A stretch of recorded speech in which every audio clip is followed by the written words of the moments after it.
Injil Matius. Injil Matius pasal yang ke-6. Matius pasal yang ke-6 ayat 19 sampai 24. Hukum kekayaan. Janganlah kamu mengumpulkan harta di bumi ngengat dan karat merusakkannya, dan pencuri membongkar serta mencurinya. Tetapi kumpulkan bagimu harta di surga. Di surga ngengat dan karat tidak merusakkannya, dan pencuri tidak membongkar serta mencurinya. Karena di mana hartamu berada, di situ juga hatimu berada. Mata adalah pelita tubuh. Jika matamu baik, teranglah seluruh tubuhmu. Jika matamu jahat, gelaplah seluruh tubuhmu. Jadi jika terang yang ada padamu gelap, betapa gelapnya kegelapan itu. Tak seorang pun dapat mengabdi kepada dua tuan. Karena jika demikian, ia akan membenci yang seorang dan mengasihi yang lain, atau ia akan setia kepada yang seorang dan tidak mengindahkan yang lain. Kamu tidak dapat mengabdi kepada Allah dan kepada Mammon. Sudah ada harta di dunia, di bumi, yang fana, bisa rusak, bisa hilang. Ada harta di surga yang sifatnya kekal. Dua ini sangat berbeda, setinggi langit bumi bedanya. Sedang harta di dunia ini bermutu rendah. Kenapa begitu? Karena gampang rusak, digerogoti karat, digerogoti ngengat, sudah jadi mutu rendah. Sedang harta yang di surga itu bermutu tinggi, sudah tidak bisa rusak, bersifat kekal. Dan kemudian setelah itu maka bicara harta itu ditaruh di mana? Di mana ada hartamu, di situ hatimu. Harta itu nanti akan ditaruh di hati. Di mana hartamu, di situ hatimu.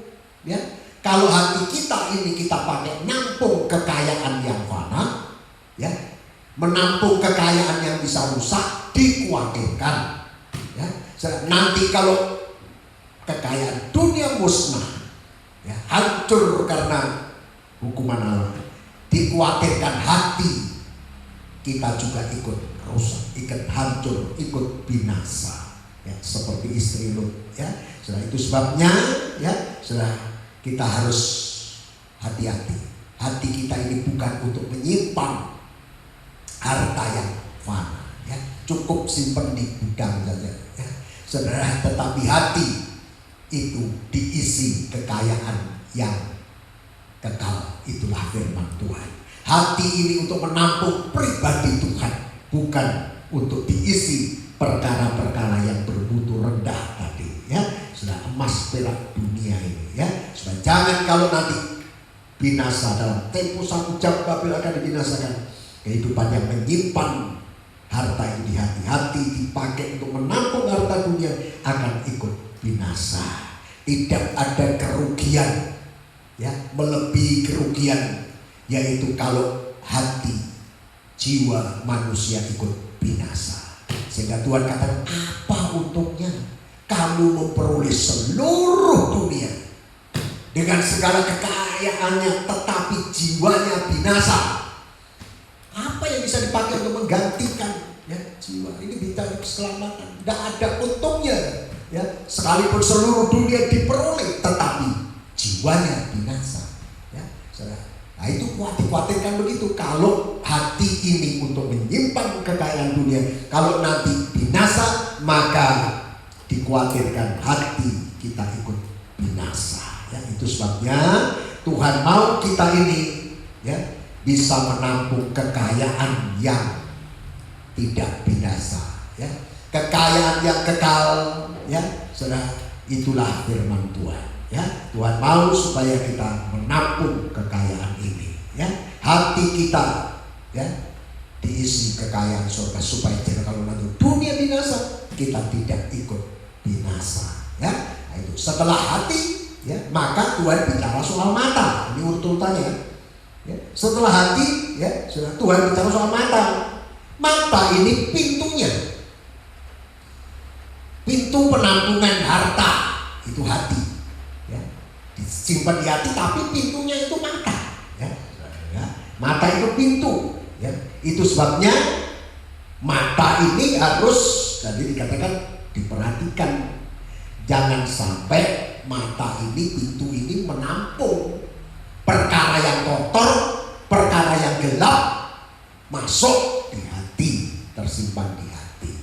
Kalau mata ini ya terbuka untuk firman, maka yang masuk pintu mata ini firman, tersimpan di hati adalah firman Tuhan, ya. Dan kemudian berikutnya setelah mata, maka Tuhan bicara soal ya setelah harta itu sendiri, yaitu Tuhan atau mamon, ya. Jadi ini ya siapa yang menjadi kekayaanmu, Tuhan atau mamon, ya. Dua ini tidak bisa dicampur, ya. Tidak bisa nyatu, tidak bisa dicampur. Tidak bisa kamu bertuhankan Allah bersama dengan mamon. Dua ini, Tuhan dan mamon, sangat kontras, bertolak belakang, ya. Tidak bisa dicampur, ya. Yang satu panah, yang satu kekal, ya. Kita tidak bisa, ya, dua-dua harus, ya. Dua ini tidak bisa dicampur, Tuhan tidak mau itu, ya. Saudara, itu sebabnya mata ini harus sungguh-sungguh terbuka terhadap hal-hal yang baik, supaya hati menyimpan hal-hal yang baik. Kalau mata terbuka untuk perkara yang tidak baik, masuk hati ini tersimpan yang tidak baik, menjadi kotor, ya, menjadi najis. Tapi kalau mata terbuka pada firman Tuhan, hati mengalami penyucian, terang, ya, semua terang. Nah, kita melihat itu, ya. Jadi mata ini pintunya, kita harus hati-hati. Itu sebabnya mata ini harus terbuka.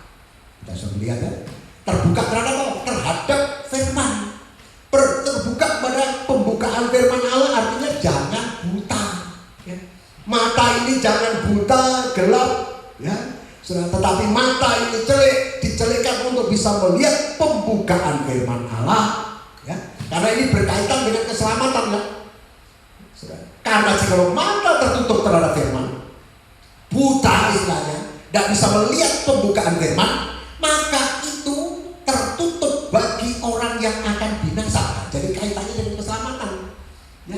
Mata terbuka dicelikkan oleh Tuhan, ya, sudah selamat. Tapi kalau mata tertutup, ya, sudah firman tertutup bagi mereka yang akan binasa. Itu kan begitu, ya. Jadi berkaitan dengan keselamatan, ya.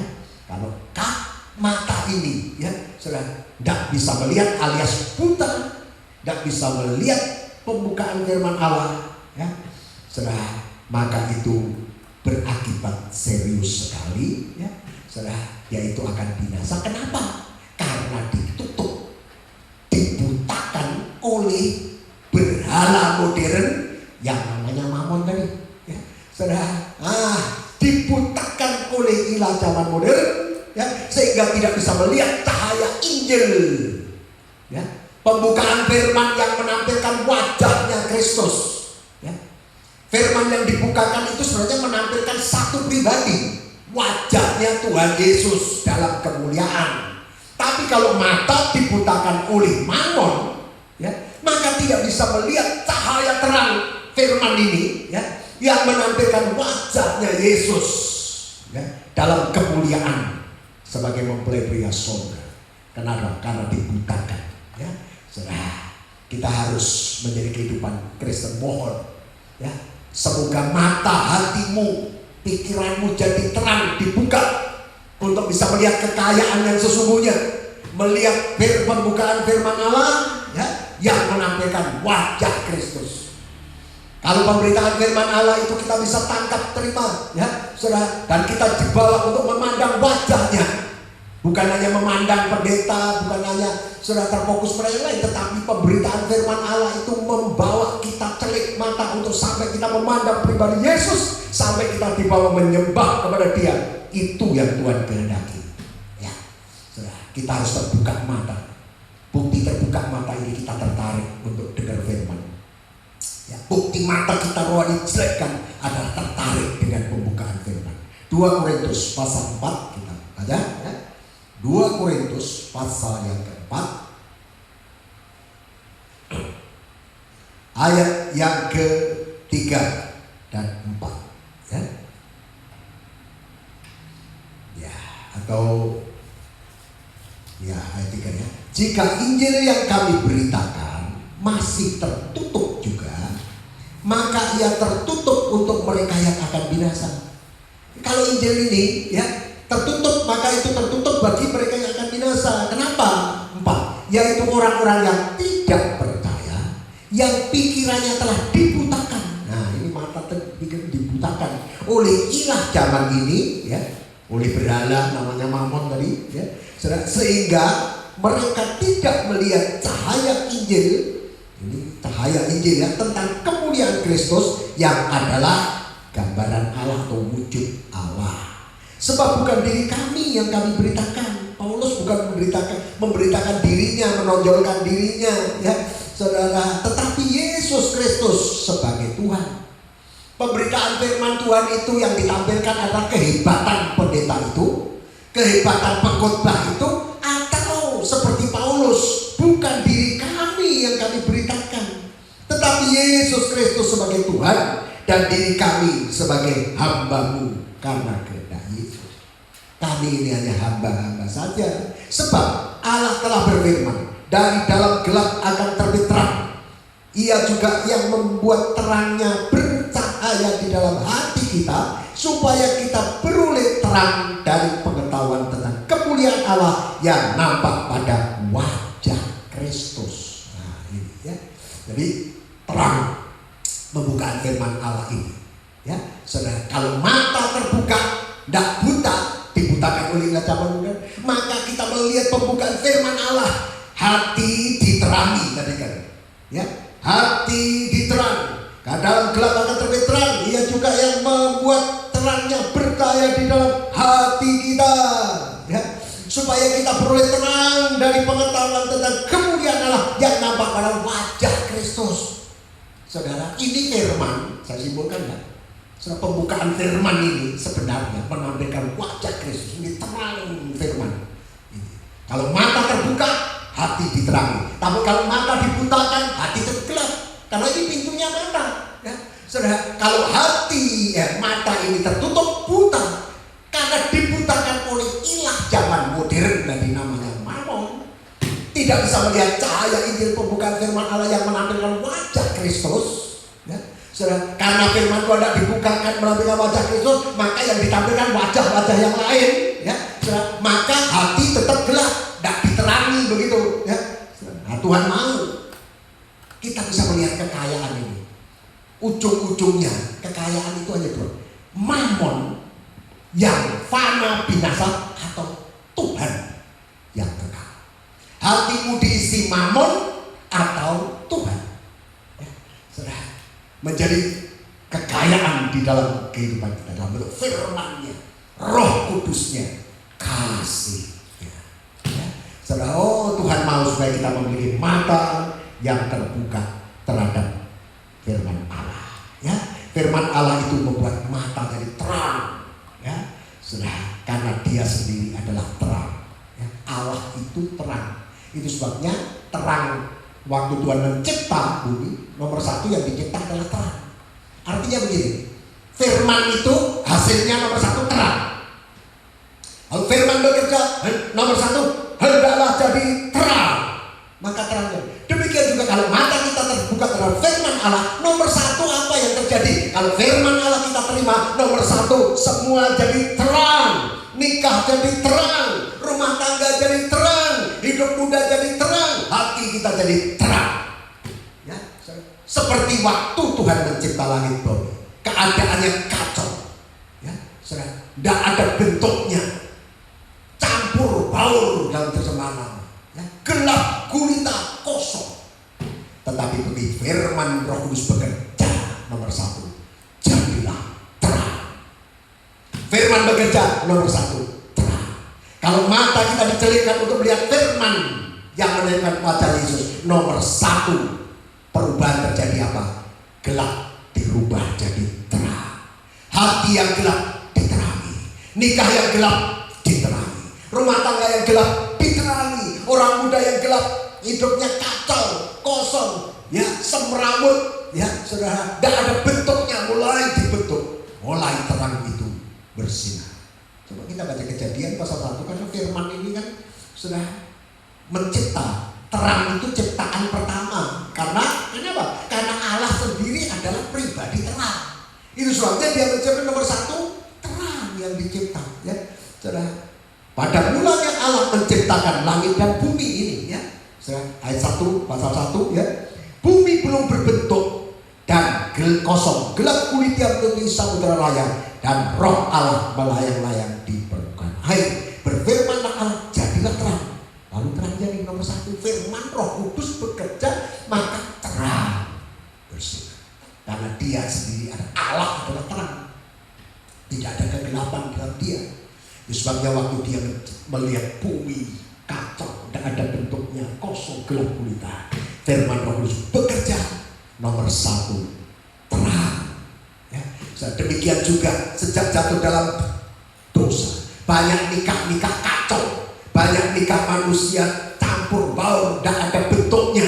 Manusia tidak ada bentuknya, hidup dalam kegelapan. Tapi firman ini datang, dan sang firman itu sebenarnya sudah menjadi daging. Dalam pribadi Yesus Kristus, dia datang sebagai terang. Untuk apa? Supaya kehidupan yang gelap, supaya kehidupan yang tidak ada bentuknya, supaya kehidupan yang campur baur, campur aduk, ya, saudara, gelap diterangi oleh kuasa firman. Kalau firman bekerja, nomor 1, terang, ya. Kalau mata terbuka terhadap firman Tuhan, maka semua terang. Nikahmu jadi terang, rumah tanggamu terang, hidup muda jadi terang. Tapi kalau mata tertutup, gelap, semua tetap gelap. Itu sebabnya pentingnya mata ini terbuka terhadap pembukaan firman, terang pembukaan firman yang menampilkan wajah Yesus, ya, sehingga hati tadi diterangi. Itu nomor 1. Kita baca dulu 1 Yohanes, surat 1 Yohanes pasal 1 ayat 1. 1 Yohanes pasal 1, ya, ayat 1, ya. 1 Yohanes pasal 1 ayat 1 mengatakan, apa yang telah ada sejak mula, ya, yang telah kami dengar dan yang telah kami lihat dengan mata kami, yang telah kami saksikan dan yang telah kami raba dengan tangan kami. Jadi nyata ini, ya, tentang firman hidup, itulah Yesus, ya. Itulah yang kami tuliskan kepada kamu. Hidup itu telah dinyatakan dan kami telah melihatnya, dan sekarang kami bersaksi dan memberitakan kepada kamu tentang hidup kekal yang ada bersama-sama dengan Bapa dan yang telah dinyatakan kepada kita, kami, ya. Apa yang telah kami lihat dan yang telah kami dengar itu kami beritakan kepada kamu juga, supaya kamu pun beroleh persekutuan dengan kami, dan persekutuan kami adalah persekutuan dengan Bapa dan dengan anaknya Yesus Kristus.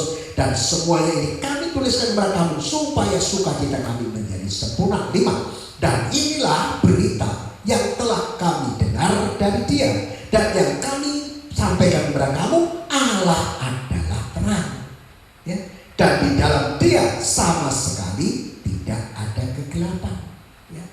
Itu sebabnya nomor 1 tadi, Allah mencipta terang karena Dia sendiri adalah pribadi terang, ya. Sudah Tuhan cerita, ya, sudah kehidupan yang kacau, tidak ada bentuknya karena dosa, karena ulah iblis, ya, sudah dibentuk oleh kuasa firman. Dan kalau firman ini datang dalam hidupmu, nomor 1, terang bersinar.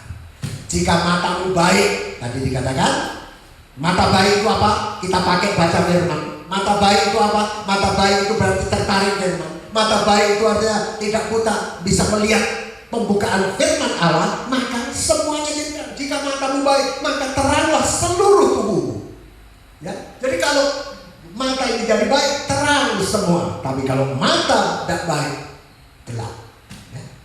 Itu sebabnya mata kita harus terbuka terhadap pembukaan firman Allah, ya, yang menampilkan pribadi Yesus, ya. Semua diterangi, ya. tidak tahu, ya. Mungkin ada nikah-nikah yang kacau, ada rumah tangga yang kacau seperti keadaan waktu Tuhan mencintai, atau gelap gulita, semua gelap itu, suasana gelap itu gak enak, ada problem, ada masalah, ada kesusahan, ada penderitaan, ya. Suasana kegelapan, kacau balau, ya.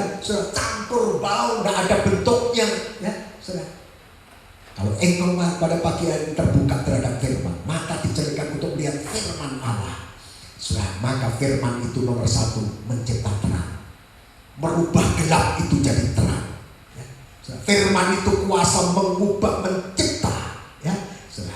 Kalau mata kita terbuka terhadap pembukaan firman Allah, maka kuasa firman itu yang akan merubah segala-galanya, ya. Firman Tuhan ini harus, ya, kita bisa terima sebagai terang yang menyinari hati kita, terang yang menampilkan, terang kemuliaan yang menampilkan wajah Kristus tadi. Saya mau tekankan ini, ya. Kita harus kenal Dia, ya. Pribadi terang, firman yang terang ini yang menampilkan wajah Kristus, nampak pada wajah Kristus. Karena kalau firman ini, terang kemuliaan Injil tentang kemuliaan Kristus yang menampilkan wajah Kristus ini, ya. Engkau terima, ya. Maka kita mau melihat kalau wajahnya ini ditampilkan. Kalau buta kan tidak bisa melihat wajah Kristus. Ya, kalau Kristen itu buta yang tidak bisa melihat penampilan Kristus yang ditampilkan lewat firman, ya. Yang dilihat lain, ya. Tetapi kalau mata dicelikan melihat terang penampilan wajah Kristus, ya, maka ini yang akan terjadi. Kita baca Bilangan pasal 6. Mari, Bilangan pasal 6. Bilangan pasal 6 ayat 25, ya. Bilangan pasal 6, ya. Ya, kita mohon kemurahan Tuhan untuk bisa mengerti. Saya mohon kemurahan Tuhan untuk bisa menjelaskan bagaimana ini sesuatu yang luar biasa ini, saudara, dengan kata-kata yang terbatas, bahasaku yang terbatas ini, saudara, yang gak fasih lidah ini untuk menerangkan ini. Semoga saudara diberi pengertian ini, ya. Saudara, semua mata kita dibuka untuk bisa melihat pembukaan firman yang menampilkan wajah Kristus, ya. Dan kalau wajah Kristus ditampilkan lewat pembukaan firman, mata kita dicelikan, mata rohani dicelikan, bisa memandang Dia, maka ini yang terjadi, ya. Saudara, ayat 25, Tuhan menyinari engkau dengan wajahnya dan memberi engkau kasih karunia, ya. Saudara, semoga Dia menyinari engkau dengan wajahnya. Kalau wajahnya itu bersinar, kemuliaan Tuhan yang ditampilkan wajah Kristus yang bersinar itu menyinari engkau, maka kasih karunia engkau terima.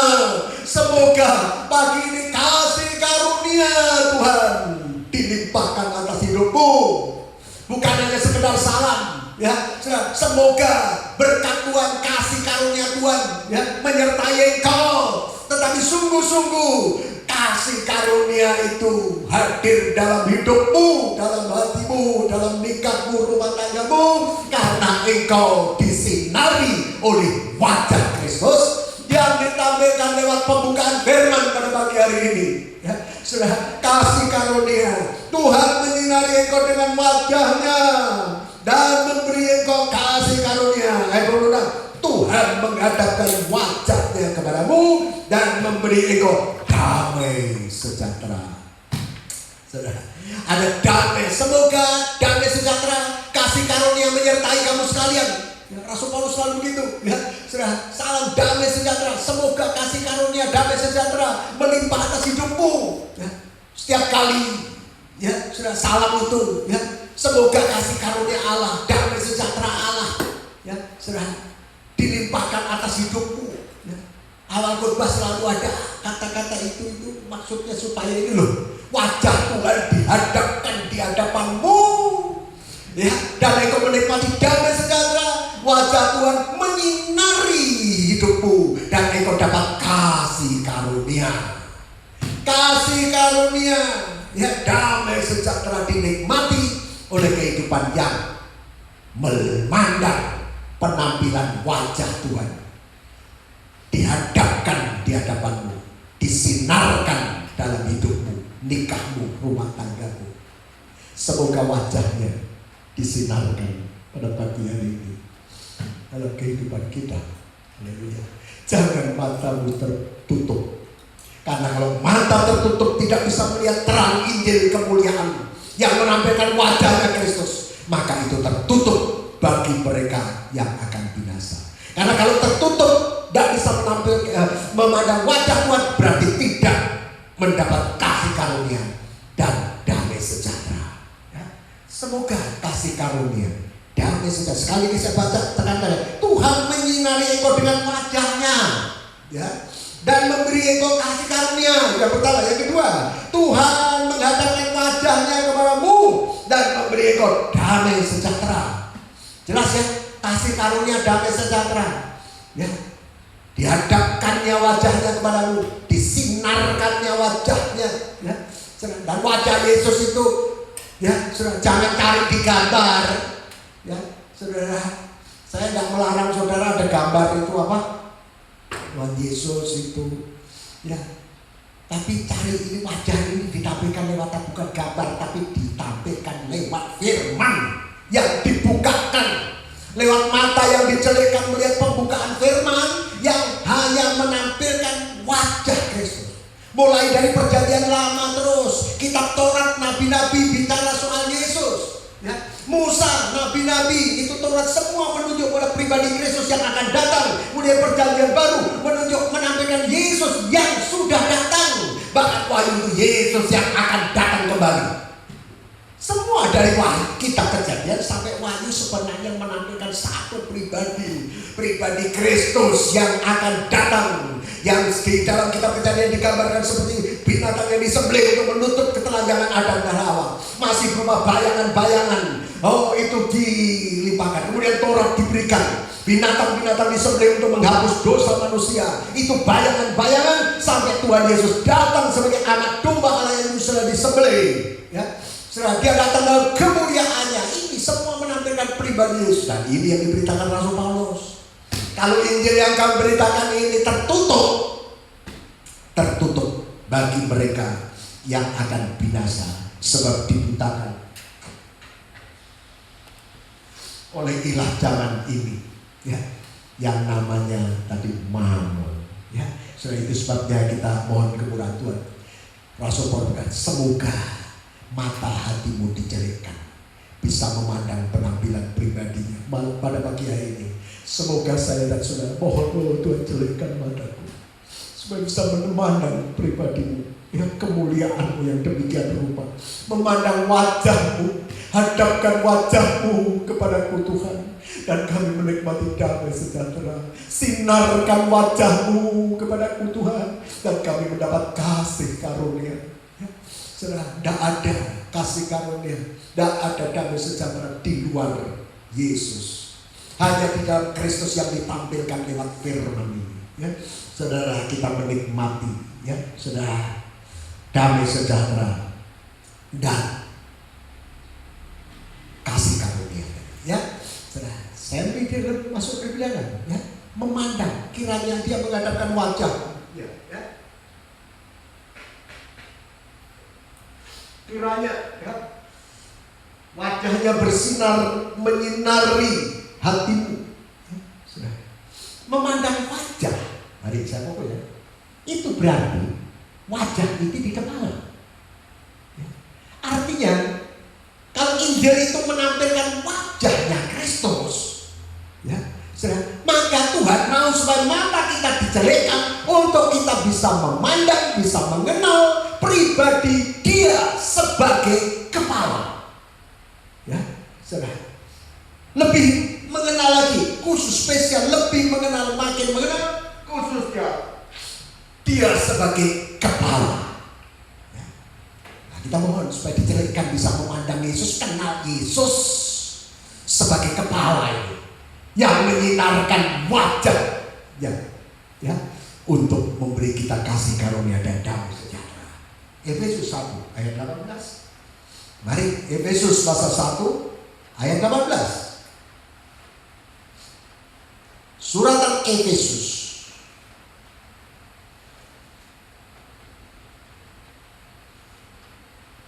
Pasal 1 ayat 18 mengatakan, ya,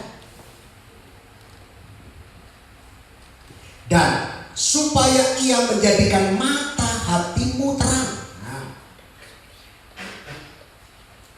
ya, ini mata hati, ini mata rohani tentu ya, terang agar kamu mengerti pengharapan apa yang terkandung di dalam panggilannya, betapa kayanya kemuliaan bagian yang ditentukannya, ya, bagi orang-orang kudus, ya, saudara. Dan betapa hebat kuasanya bagi kita, yaitu yang percaya, sesuai dengan kekuatan kuasanya yang dikerjakannya di dalam Kristus dengan membangkitkan dia dari antara orang mati dan mendudukan dia di sebelah kanannya di surga, jauh lebih tinggi daripada pemerintah dan penguasa dan kekuasaan dan kerajaan dan tiap-tiap nama yang dapat disebut, ya. Bukan hanya di dunia ini saja, melainkan juga di dunia yang akan datang, ya.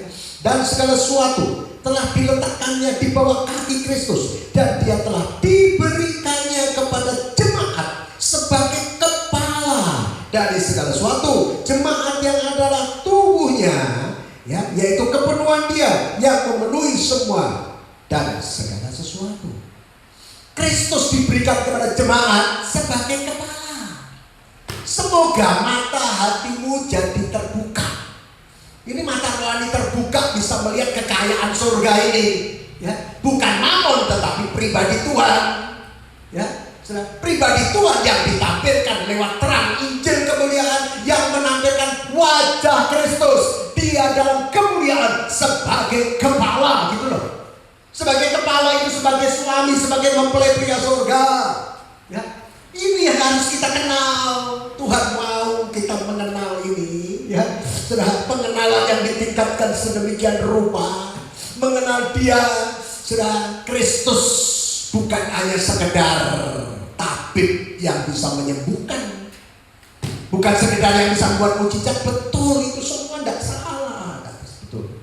Tapi Tuhan mau makin jelas lagi kita melihat, ya, penampilan wajahnya dalam kemuliaan sebagai kepala ini loh, sebagai mempelai pria surga, karena dia diberikan kepada jemaat sebagai kepala, ya, yang memenuhi segala sesuatu, ya, termasuk sakit, penyakit disembuhkan, termasuk, ya, sudah berkat jasmani, tapi itu dasarnya, tetapi ke ujungnya, ya, sudah makin mengenal dia sampai puncaknya mengenal dia sebagai kepala mempelai pria surga, dan kita mau dibentuk jadi tubuhnya, menjadi mempelai wanitanya yang siap menyambut dia sebagai mempelai pria surga.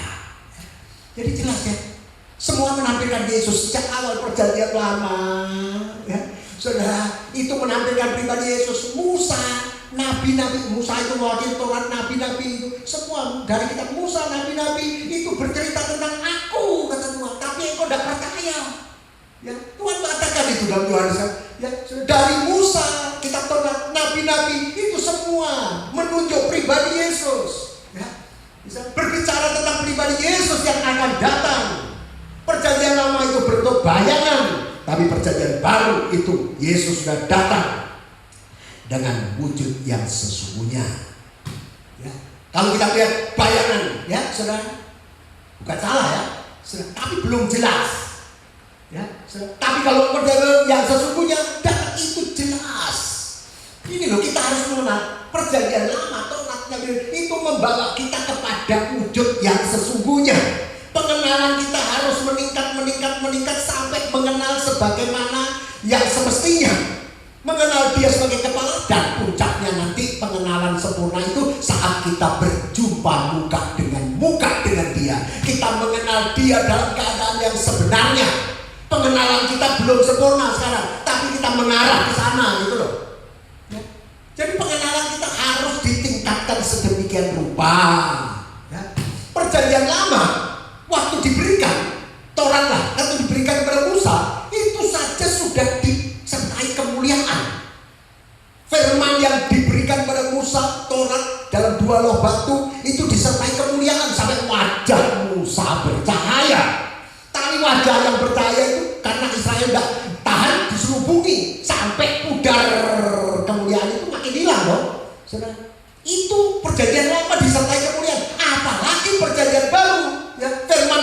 dalam loh hati kita itu disertai dengan kemuliaan makin besar. Bukan yang di sini makin seperti wajah Musa yang makin pudar, tapi di sini menampilkan wajah Kristus yang makin mulia, dan kita dirubah dari kemuliaan kepada kemuliaan yang lebih besar. Bukan makin merosot, tapi terus makin mulia sampai satu saat menjadi sama serupa dengan Dia. Semoga mata kita dibuka melihat ini. 2 Korintus 3 kita baca depannya. Ya, 2 Korintus 3 ya.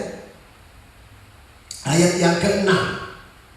2 Korintus pasal yang ketiga ya, ayat yang ke-6 mengatakan, inilah ya, membuat kami juga sanggup menjadi pelayan-pelayan dari perjanjian baru ya, yang tidak terdiri dari hukum yang tertulis ya, tetapi dari roh. Sebab hukum yang tertulis mematikan, tapi roh menghidupkan. Itu dalam ayat 3. Karena telah nyata bahwa kamu adalah surat Kristus yang ditulis oleh pelayanan kami, ditulis bukan dengan tinta tetapi dengan roh dari Allah yang hidup, bukan pada loh batu melainkan pada loh daging, yaitu dalam hati manusia ya, itu ya. Ya itu. Ayat yang ke-7. Pelayanan yang memimpin kepada kematian itu sudah Taurat ya. Sudah.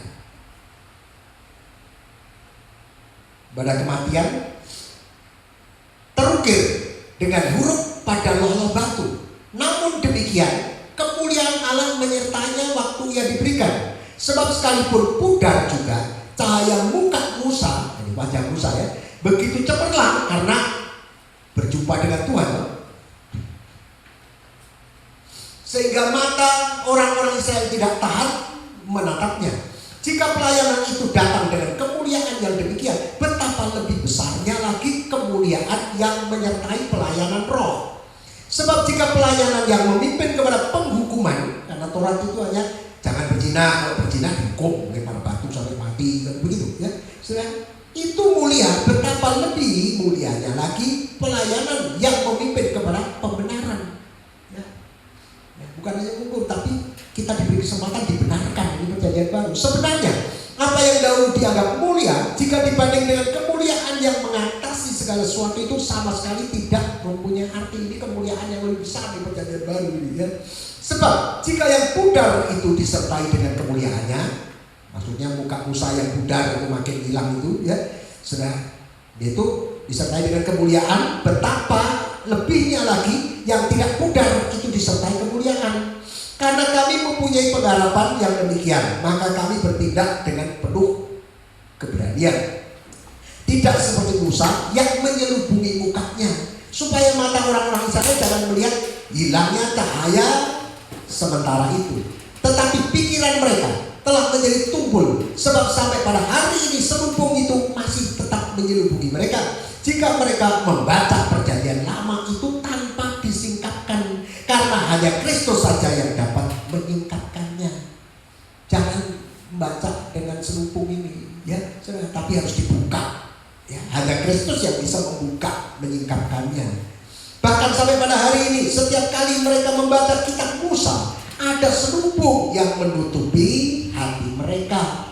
Tetapi apabila hati seorang berbalik kepada Tuhan, bertobat, maka selubung itu diambil daripadanya, sehingga kita bisa memandang pribadinya dengan jelas ya. Sebab Tuhan adalah roh, dan di mana ada roh Allah, di situ ada kemerdekaan. Dan kita semua mencerminkan kemuliaan Tuhan dengan muka yang tidak berselubung. Dan karena kemuliaan itu datangnya dari Tuhan yang adalah roh, maka kita diubah menjadi serupa dengan gambarnya dalam kemuliaan yang makin besar.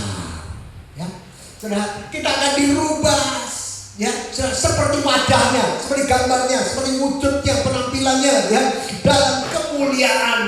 Dari kemuliaan pada kemuliaan yang makin besar, makin mulia, dan sampai puncaknya nanti ya, saudara, menjadi sama serupa dengan Dia. Itu sebabnya di sini dikatakan ya, ayat 3 pasal 4, tapi Injil yang kami beritakan masih tertutup.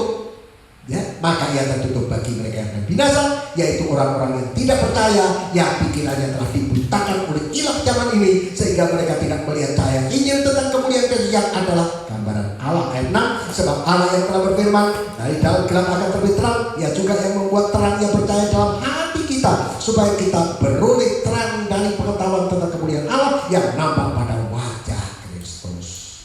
Jelas ya?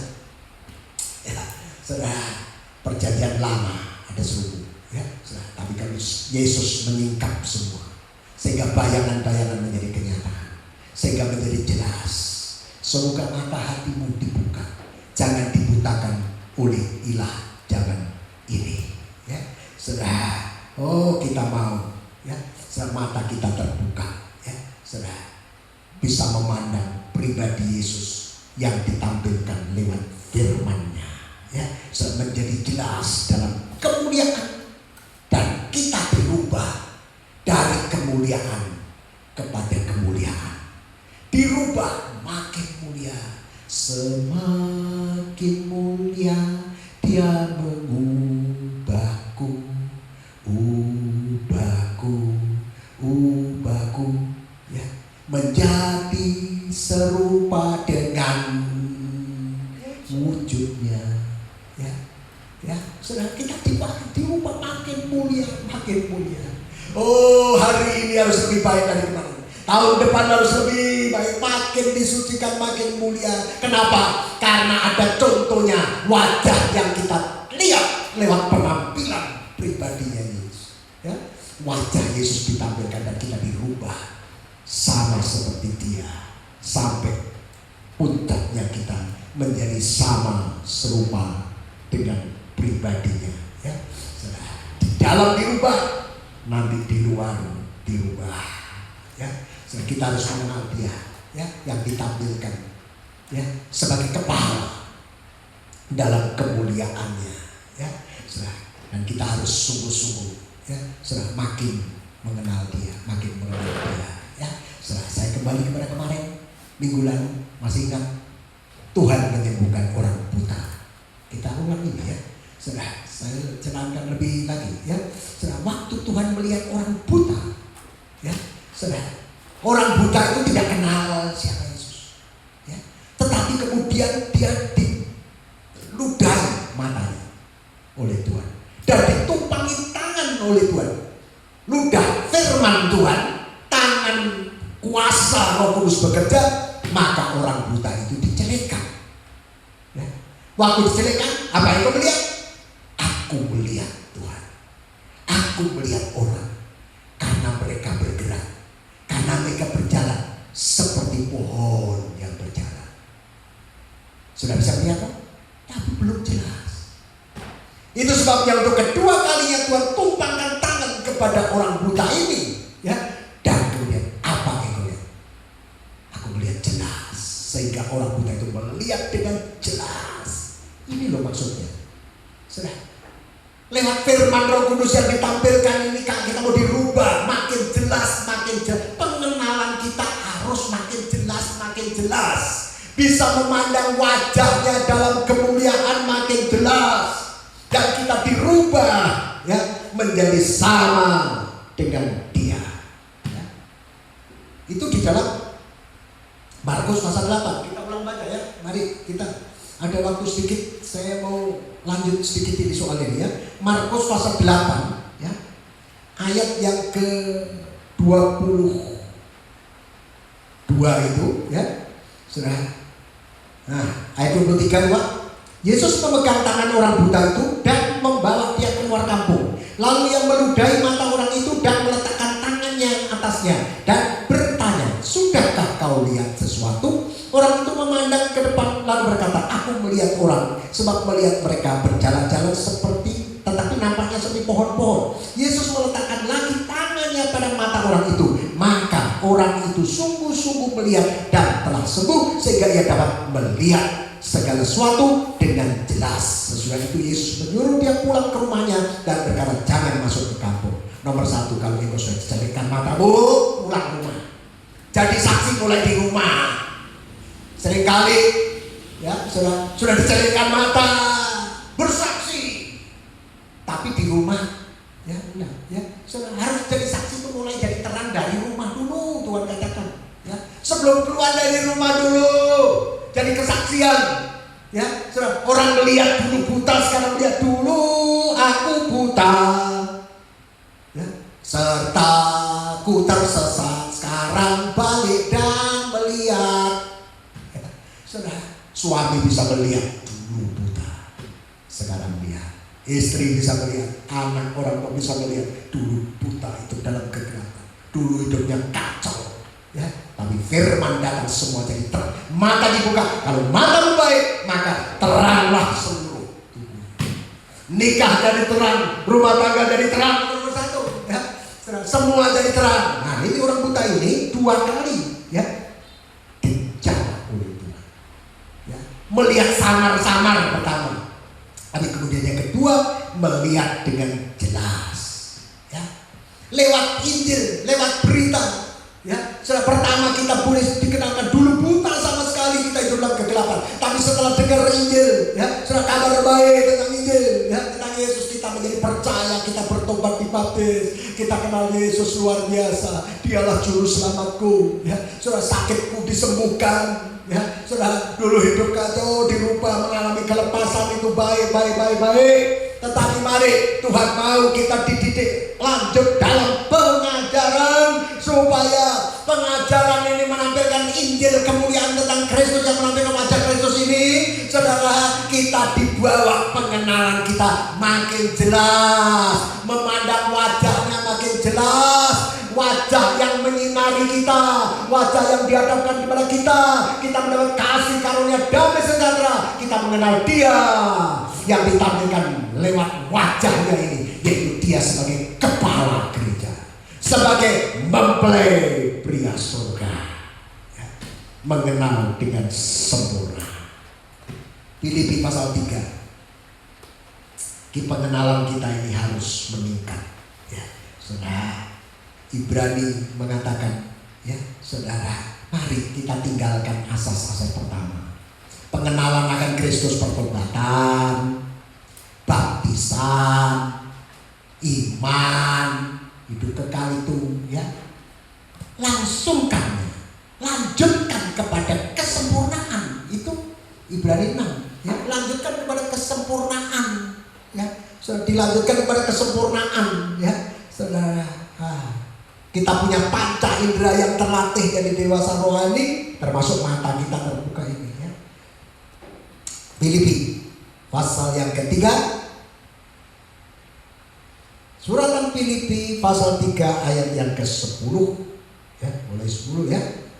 Yang ku kehendaki ialah mengenal Dia dan kuasa kebangkitannya dan persekutuan dalam penderitaannya, di mana aku menjadi sama dengan Dia dalam kematiannya, supaya aku akhirnya peroleh kebangkitan dari orang mati. Bukan seolah-olah aku telah memperoleh hal ini atau telah sempurna, melainkan aku mengejarnya, mengejar kesempurnaan, meningkat, ya. Kalau aku dapat juga menangkapnya, karena aku telah ditangkap oleh Kristus, ya, dan seterusnya lah, ya. Kita kejar kesempurnaan, ya. Kemudian ayat 17, saudara-saudara, ikutilah teladanku dan perhatikan mereka yang hidup sama seperti kami yang menjadi teladanmu.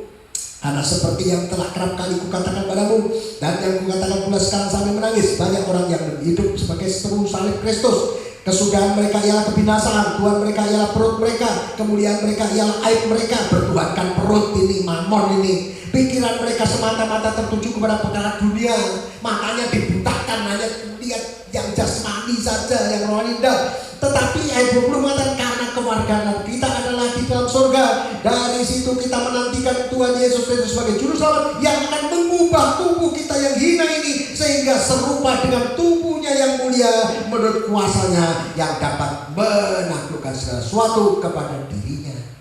Jadi kita ini warga surga, ya, saudara. Taat hukum, ya. Saudara, ini warga surga, ya.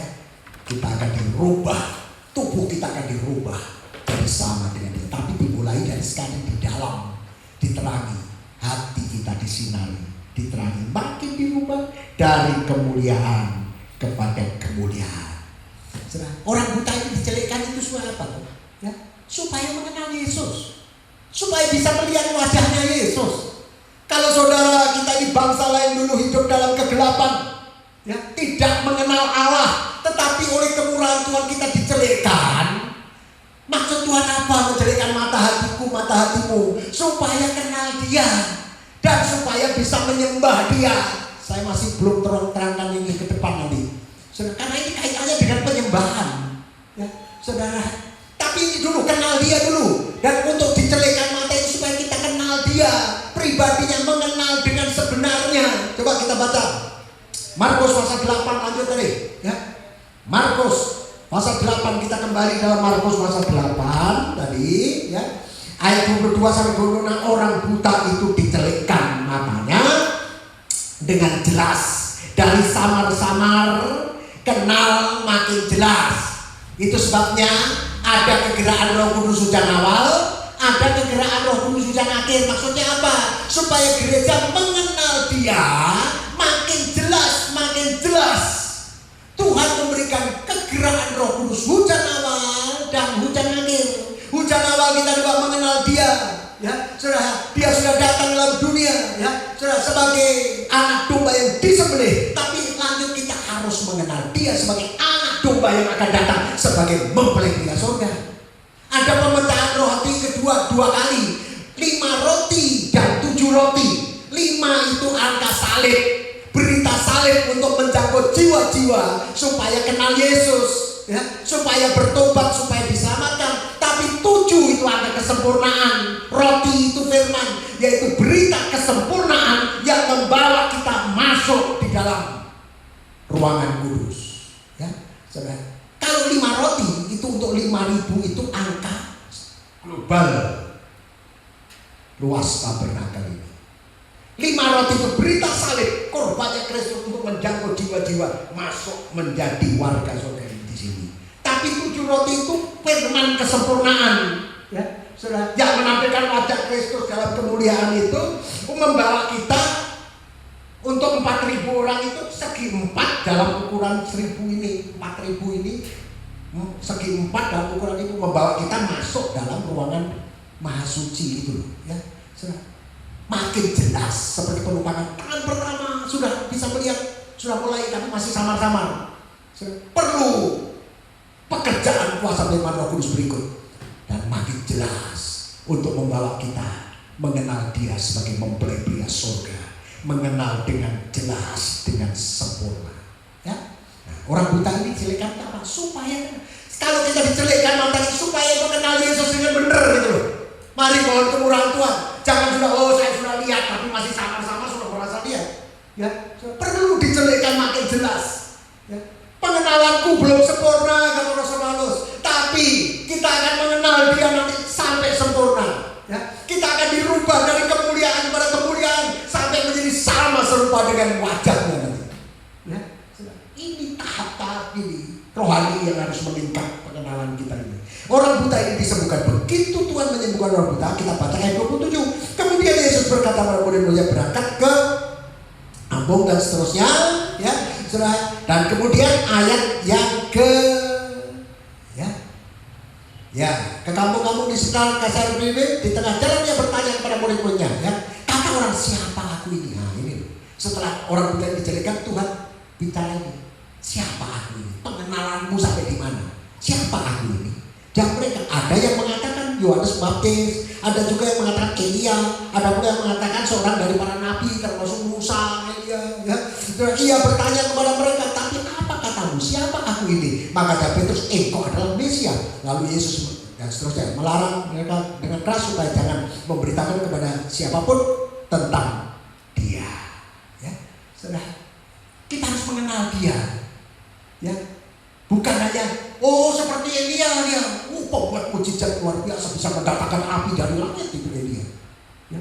Musa, membelah laut, seperti Musa, ya. Seperti salah seorang nabi yang besar itu.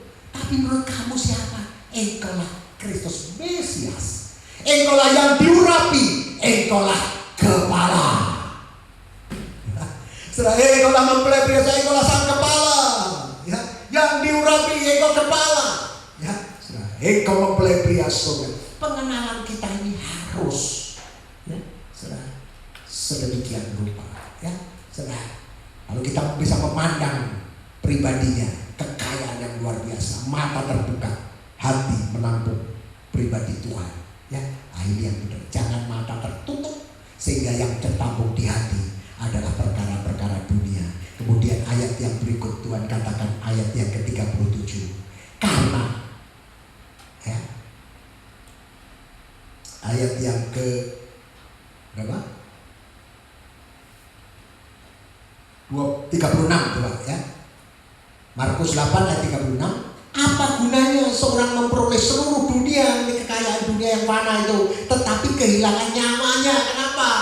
Binasa karena hatimu itu nampung kekayaan. Peroleh seluruh dunia ditaruh di hati.